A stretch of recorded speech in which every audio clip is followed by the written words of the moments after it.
Yo, welcome back to the channel, guys. Today we are back on Pixelblade and we are going to be showcasing the Royalist. This is an easily obtained weapon, only being an epic 2-star, and it can keep you invincible 100% of the time, allowing you to fight Korth and any other bosses without taking a single point of damage. You guys can get this weapon from raids and some of the early maps. Should be pretty easy to get your hands on level 2, giving you access to the skill. And what this skill does is it splits the dimensions, so you just basically go completely invincible for 4 or 5 seconds. And during that time, you can still deal damage to everything else. To show you guys just how effective this build is, I'm going to be wearing a pretty bad piece of armor. I'm just going to go into this run with the Dragonfly armor, and we're going to see how I do. If I can clear this run with Dragonfly armor, you guys should have no problem at all. You guys are going to want to be using the Ghost Ring or the Power Ring, and the reason we're using this is mainly for the ability cooldown. We're also going to be focusing recovery buff in the match. That's also for ability cooldown. So either one, if you have them, use the Ghost Ring or the Power Ring. If you don't have either of those, an Element Ring could technically work as well. But you're just trying to get the most ability cooldown that you possibly can. Alright, that is enough yapping for me for the time being. Let's hop right into this run so I can showcase the infinite invincibility build. This build that I'm using for Crimson Abyss, it will carry you through any map, so you can take this exact build or just swap out for better armor, and it'll carry you through Heroic Tundra or whatever you guys need to do. It could probably even carry you through a lot of the Nightmare modes. As long as you grab the correct power-ups on the run, you will not have any problems.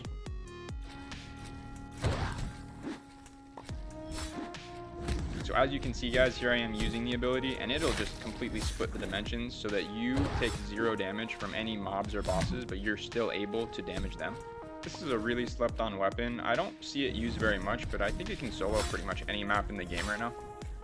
Even in the lower levels, this weapon is very strong. I think starting out, its base damage is higher than like most of the other 2-star weapons. So you guys are not going to have any problems clearing giants. As you can see, it's just making easy work of these guys. Here we go. This is what we are looking for, the recovery buff. And this is what's going to allow us to get that infinite invincibility going on.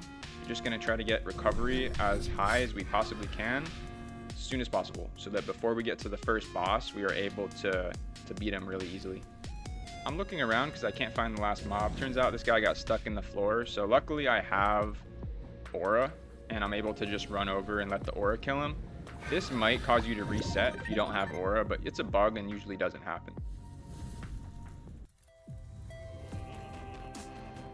Alright, we have finally made it to the first boss, Gatekeeper, and this is where this build really starts to shine.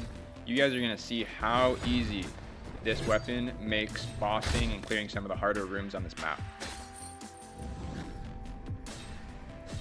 The start of this fight's always a little bit slow, but if you just keep smacking him and stacking that element damage on him, his HP will start to melt pretty quick. Should either be sort of dancing around and dodging the strikes, or just popping your ability before you go in. If you have that ability popped, you will not take any damage from any of his moves. If you guys see the minions pop up, you're going to want to clear them because they can do a lot of damage to you quickly.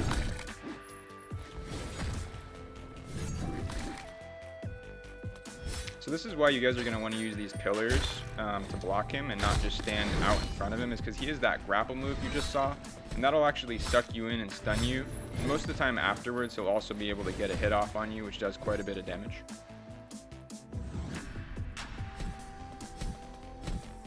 Took a little more damage than I intended, so I'm just going to play it safe and use my ability.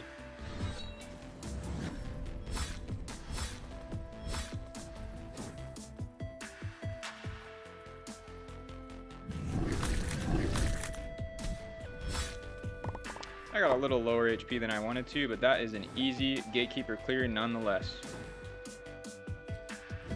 Here's another reason this weapon is so useful, guys. These trees will usually spawn enemies when you get close to them, but with the Royalist, you can just kill them for free. They will not spawn anything because you are in a separate dimension. And a little side tip for killing these giants: if you aren't in your invincible state, you just smack them once and then either jump past them or roll through them. If you hit once with left click and then press Q to roll, usually will not take any damage. And right here, this is what we are looking for, recovery. This is what's going to allow us to stay fully invincible all the time. So you guys are going to take recovery. Pretty much anytime you see it, you are going to take recovery. And with recovery 2 and that 33% ability cooldown ring, we are now on about a 4.5 or 4.5 second cooldown for that ability, which is almost going to allow us to be invincible 100% of the time.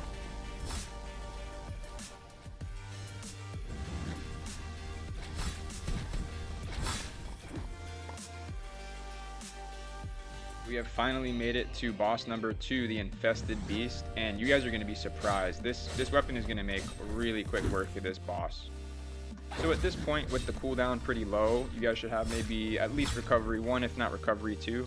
You can just pop the ability and hop on in and smack him, and then when the ability is about to wear off, you can just jump on out. And as you guys can see, I take 0 damage from all sources when I'm in that dimension, so you don't really have anything to worry about as long as you have that ability popped.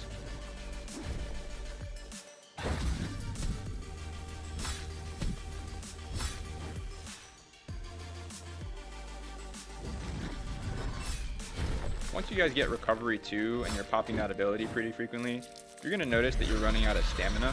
So what you can do is just jump away and sort of get the boss stuck behind a pillar or some terrain on the map, and that should give you enough time to recover some stamina.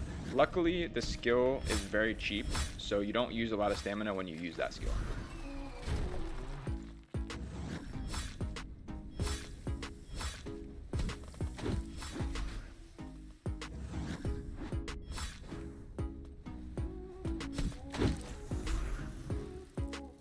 That actually happened to me right here. I had to back up and just put a little distance between myself and the boss so I could recover enough stamina to get my ability up and pop it a couple more times and finish this fight. And that's all she wrote. Boss number 2 is down. We have beaten the Infested Beast. Moving into the chapter 3, there is a lot more mobs in the room, so you guys are going to want to be a little more careful and definitely try to isolate those trees, as you'll see me do in the next few rooms.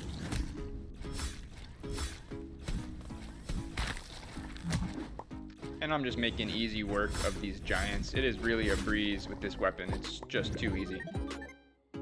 At long last, we have recovery 3, and this is what's going to give us the infinite invincibility. Just keep in mind that when you're attacking, you actually cannot use that skill again. You have to stop attacking. So I think what I do most of the time is hit like 3 or 4 times, and then you're going to want to pop your ability after the 4th swing, and then do like 3 or 4 more swings, and then pop the ability again.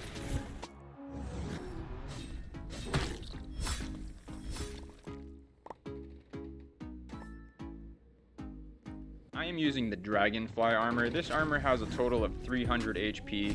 So you guys see me getting pretty low in some of these fights, but you guys should have substantially more HP than I do using like any of the other armors in the game.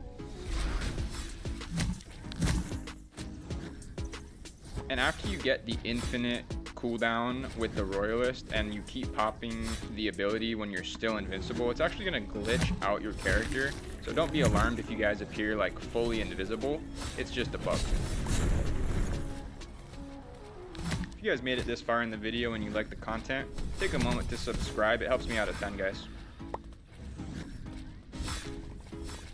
We are making quick work of these rooms and we are almost at the final boss.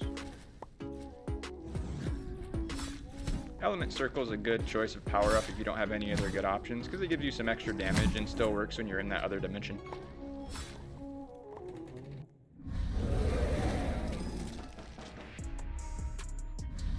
We have made it to the final boss. We are finally at Korth. You're going to start by just smacking his hands, and this is the beauty of this weapon, is if he starts pushing you while you're hitting his hands, you can just pop your dimension ability and he will no longer target you.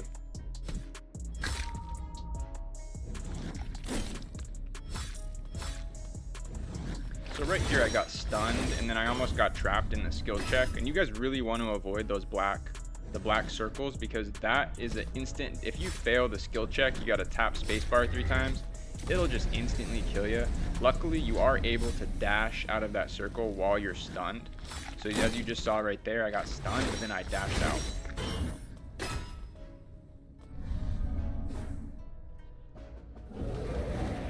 Also, when you're in that dimension, Korth cannot like black out your HP permanently, take out your HP like he normally can, so you are 100% safe as long as you got that skill popped.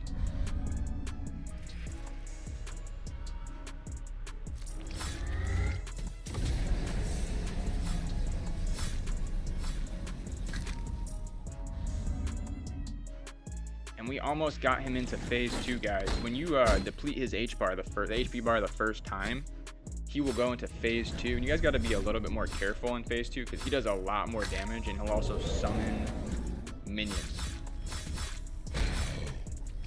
You are nothing.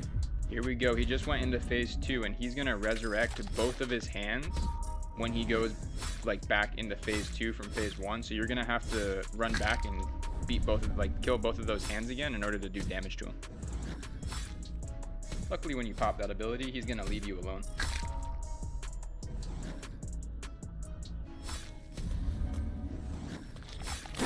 Again, just watch out for those circles, and if you get stunned inside there, just double dash outside of the circle before it pops.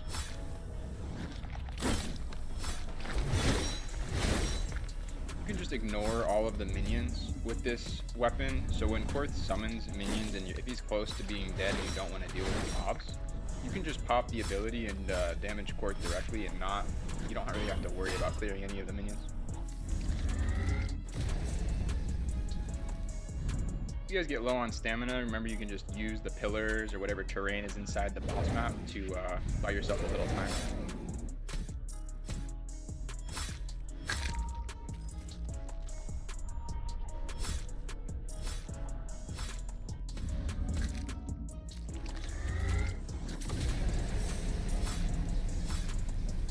I'm just gonna ignore these minions and keep putting damage on him. He's pretty much close to dead. I'm not gonna take the time to kill all the mobs.